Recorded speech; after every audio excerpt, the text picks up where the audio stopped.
potensi pariwisata. Ada pariwisata budaya, ada pariwisata alam, ada pariwisata religi, ada pariwisata sejarah, ada tempat rekreasi.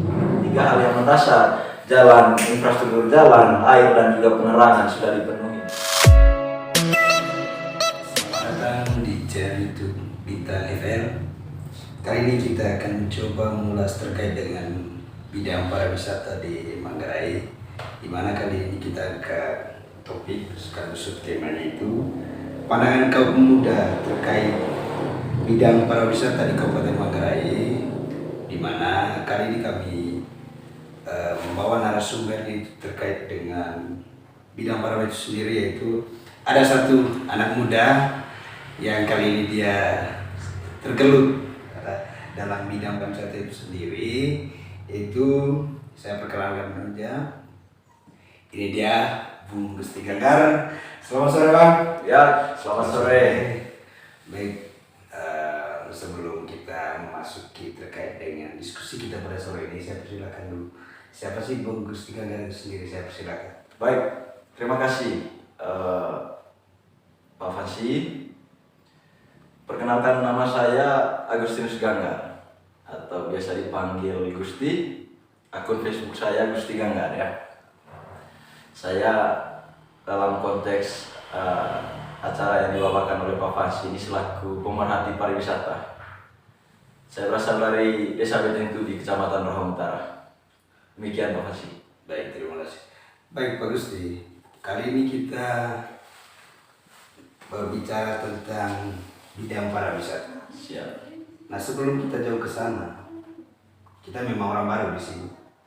Menurut penglihatan dari Pak Gusti sendiri, seperti apa yang terjadi di Kabupaten Manggarai, khususnya di bidang pariwisata itu sendiri? Baik, sebelum saya menjelaskan lebih jauh ya tentang pariwisata di Kabupaten Manggarai, terlebih dahulu saya menjelaskan apa sih itu pariwisata. Pariwisata itu adalah suatu kegiatan atau perjalanan yang bertujuan untuk rekreasi ataupun untuk sekedar liburan. Itu kurang lebih pengertian tentang pariwisata. Dari topik ini berbicara mengenai pariwisata, khususnya di Kabupaten Manggarai, kita sebenarnya memiliki banyak potensi pariwisata. Ada pariwisata budaya, ada pariwisata alam, ada pariwisata religi, ada pariwisata sejarah, ada tempat rekreasi. Banyak. Jadi hanya sejauh ini menurut hasil pengamatan saya bahwa tata kelola pariwisata kita itu ya belum 100%, bahkan 50% pun belum. Nah, itu dari segi tata kelola, baik dari segi infrastrukturnya maupun manajemen atau tata kelola, itu yang menjadi persoalan.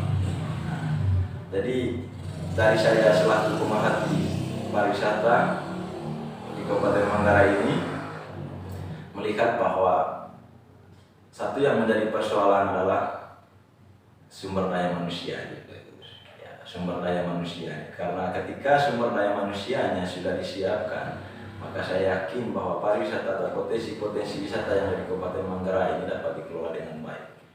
Tapi kembali kepada pemangku kebijakan, karena tidak hanya berbicara mengenai sumber daya manusia saja, tetapi bagaimana fasilitasi dan juga sarana prasarana setiap potensi-potensi yang ada.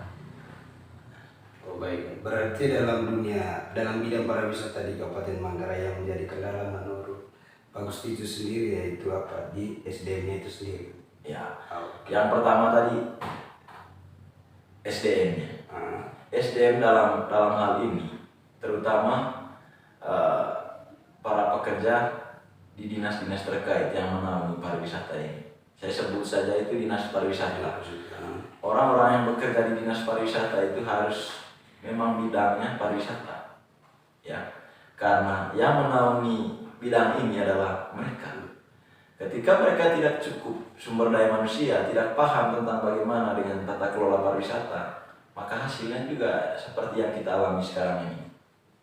Untuk kita ketahui saja, ya, dari hasil pengamatan saya, dari juga data yang saya baca, kalau kita bandingkan Manggarai Barat, Labuan Bajo, Manggarai dengan Kabupaten Ngada, itu kita kalah jauh soal data kunjungan wisatawan ke 3 kabupaten ini. Misalnya tahun 2018, saya langsung saja. Tahun 2018 itu kurang lebih 184.000 itu kunjungan wisatawan ke Manggarai Barat. Nah, di tahun yang sama juga kita di Kabupaten Manggarai itu data kunjungan wisatawan itu hanya di angka 12.000 kurang lebih, ya 12.000. Nah, setelah saya bandingkan juga dengan Kabupaten Ngada di tahun yang sama itu total kunjungan wisatawan itu sampai di angka 133.000. Pertanyaan saya begini, 184.000 wisatawan yang kunjungan ke Labuan Bajo, kenapa sampai tidak ada kontribusinya untuk Kabupaten Manggarai Tengah? Ya, untuk Kabupaten Manggarai. Kenapa lebih banyak ke Kabupaten Ngada? Ya, itu 133.000 loh dalam tahun yang sama. Dan ternyata jawabannya itu adalah persoalannya itu adalah infrastrukturnya. Saya salah satu orang yang lama juga bergelut di bidang pariwisata ini. Ya, di Bali dulu saya kurang lebih 7 tahun, kurang lebih 6 tahun lah saya di pariwisata. Saya juga menjadi tour guide ya, tour guide, kemudian bekerja di kantor turis informasi juga. Bahwa kita menjual potensi wisata itu dasarnya itu adalah infrastrukturnya. Apabila ke suatu potensi itu 3 hal yang mendasar, jalan, infrastruktur jalan, air dan juga penerangan sudah dipenuhi, maka kita sebagai penjual paket perjalanan wisata itu gampang kita jual ke tamu. Contoh liang buah, bagaimana mungkin saya jual liang buah kalau kondisi jalannya liang buah itu tidak bagus? Karena satu yang menjadi dasar dari tata kelola pariwisata itu adalah pelayanan. Ya, berbicara mengenai pariwisata berarti kita berbicara mengenai pelayanan yang diutamakan. Nah, itu kan saya tahu bagaimana tamu komplain kalau lama dalam perjalanan. Tamu itu tidak mau lama dalam perjalanan. Kurang lebih seperti itu, Pak Masih. Mungkin ada pertanyaan lain lagi. Silakan. Untuk saat ini terkait dengan kendala yang kita menurut Pak Rusdi sendiri yang Pak Rusdi lihat untuk beberapa bulan atau berapa tahun di sini? Saya baru 5 bulan di sini. Dari 5 bulan sendiri berarti kendala utama untuk lebih pada aksesnya lah. Ya. Akses jalannya itu sendiri. Yang pertama tadi sumber daya manusia. Ya, yang pertama tadi sumber daya manusia. Yang kedua infrastruktur. Yang ketiga, kalau infrastruktur atau sumber daya manusianya sudah bagus, maka sekarang kan zamannya teknologi, maka kita harus terapkan itu digital marketing. Semua harus menggunakan teknologi sekarang untuk tata kelola pariwisata. Bagaimana orang di luar, di negara luar itu tahu potensi-potensi yang kita miliki. Nah, kalau kita tidak melakukan promosi. Satu. Yang kedua, saya beberapa waktu lalu mengikuti salah satu kegiatan bisnis gathering Kementerian Pariwisata di Aula EPAKA, bahwa saya sepakat dengan apa yang disampaikan oleh pemerintah Kabupaten Manggarai melalui Bapak Bupati, bahwa kalau kita bersaing soal pariwisata alam dengan Labuan Bajo, kita kalah jauh. Yang pertama, Labuan Bajo sudah unggul jauh dia soal alam. Maka prioritas pemerintah Kabupaten Manggarai itu pariwisata budaya dan juga pariwisata religi. Saya sepakat soal itu. Nah, kenapa? Induknya Manggarai Raya ini adalah Manggarai. Kita berbicara mengenai budaya. Nah, maka yang kita jual ke wisatawan yang datang ke Labuan Bajo itu adalah budaya. Karena kalau kita jual alam, kita kalah. Nah, untuk apa saya ke Manggarai? Di Labuan Bajo sudah bagus pemandangan alam. Anggap seperti itu pandangan dari wisatawan. Maka yang kita jual adalah yang tidak dimiliki oleh Manggarai Barat, yang tidak dimiliki oleh Manggarai, bukan tidak dimiliki, hanya induk dari budaya Manggarai. Dulu kita satu kabupaten, ya, dan induknya itu adalah Manggarai, Kabupaten Manggarai. Maka yang kita jual itu adalah pariwisata budaya dan juga pariwisata religi. Itu saya dukung. Sedangkan pariwisata alam dan juga rekreasi dan lainnya itu adalah sebagai tata hukum saja, untuk mendukung yang menjadi prioritas dari pemerintah Kabupaten Manggarai yang dibangun itu adalah pariwisata budaya dan juga pariwisata religi. Nah, itu dari saya, Pak Masih. Ya baik, Gus. Berarti ini tadi kalau untuk di Manggarai itu sendiri lebih kepada budaya dan religi. Ya, budaya dan religi. Cuman yang menjadi pertanyaan bagi saya pribadi mesti ini alam, tidak tahu lagi kalau di tempat lain, mungkin Pak Gusti nanti bisa berikan sebuah gambarannya. Siap. Kadang-kadang alam juga tidak mendukung, tetapi bagaimana kreativitas dari baik dari Pemda atau orang sekitar. Nah, dari poin hal tersebut apa yang Pak Gusti harapkan terkait dengan situasi alam yang ada di Manggarai? Begini, berbicara mengenai alam, sebenarnya sudah sangat luar biasa alam, yang potensi alam, sumber daya alam yang kita miliki. Hanya satu yang menjadi persoalan kita sekarang adalah kolaborasi antara pemerintah dengan masyarakat. Pemerintah juga selama ini juga tidak mampu mendatangkan investor. Karena kuncinya ini tata kelola pariwisata itu saya lupa tadi. Dalam tata kelola pariwisata itu ada dua, ada sistem privatisasi, ada juga konservasi. Konservasi itu berarti dikelola oleh pemerintah, dan privatisasi itu berarti dikelola oleh pihak swasta.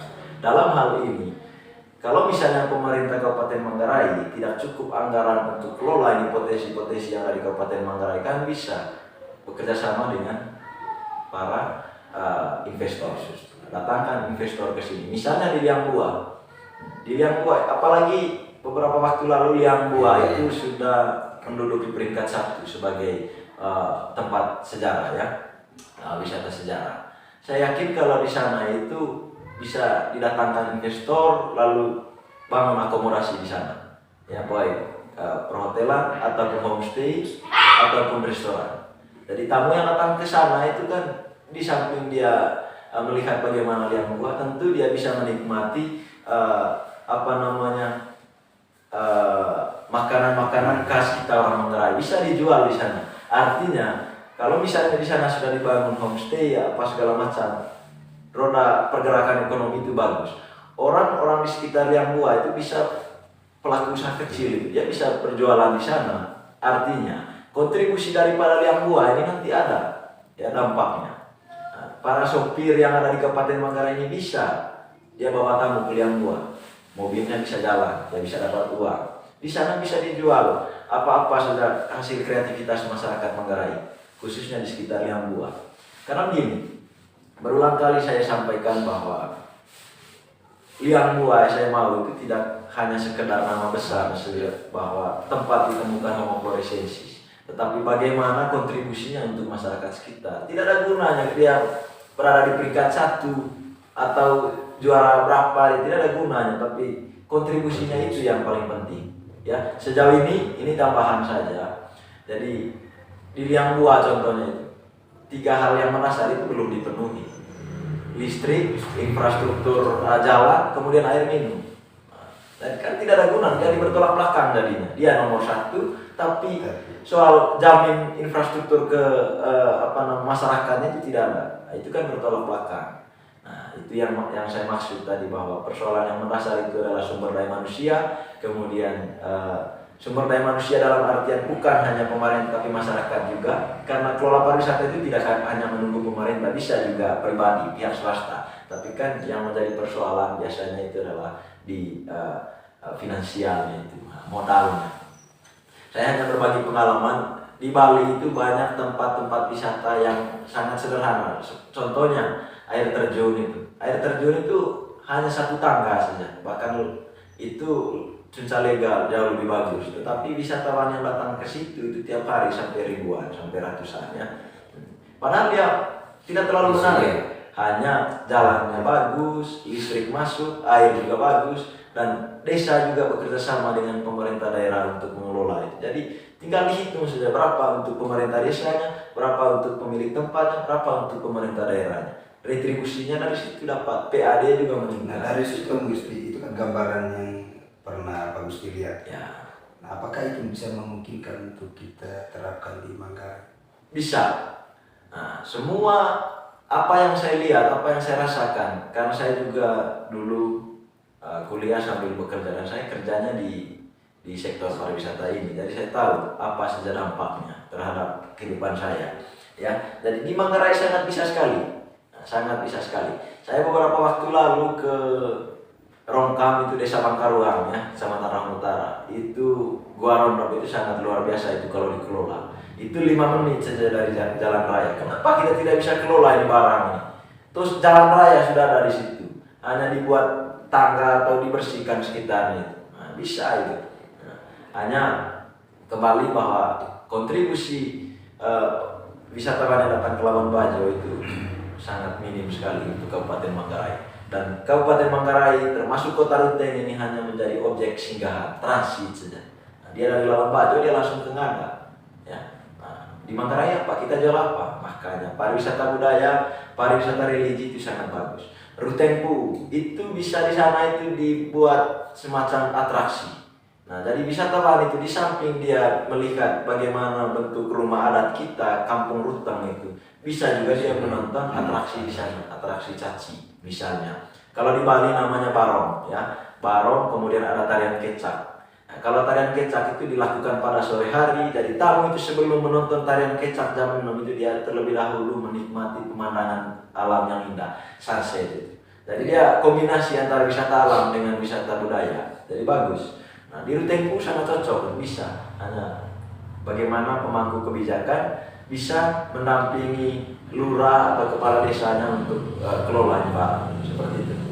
Baik, terima kasih Pak Gusti. Itu tadi sedikit penjelasan terkait dengan pandangan dari kaum muda terkait dengan bidang pariwisata di Kabupaten Manggarai. Tapi terakhir Pak Gusti, saya minta statementnya sebelum dalam arti kritik atau saran atau harapan. Ya, Saya persilakan. ya. Kritiknya ya, mulai dari karena ini permintaan dari Pak Panji. Yang pertama kritiknya pemerintah Kabupaten Manggarai, khususnya Dinas Pariwisata, saya berharap yang ditempatkan di sana adalah orang-orang yang memang basicnya di bidang pariwisata. Ya, karena selama ini menurut pengamatan saya bahwa yang menjadi kendala itu adalah dinasnya itu. Nah, jadi orang di dalamnya bukan, anggap tanda kutip ya, bukan basic ya. Karena ketika orang yang bekerja di dinas yang menaungi pariwisata ini tidak memiliki pengetahuan yang cukup tentang pariwisata, maka itu yang menjadi persoalan.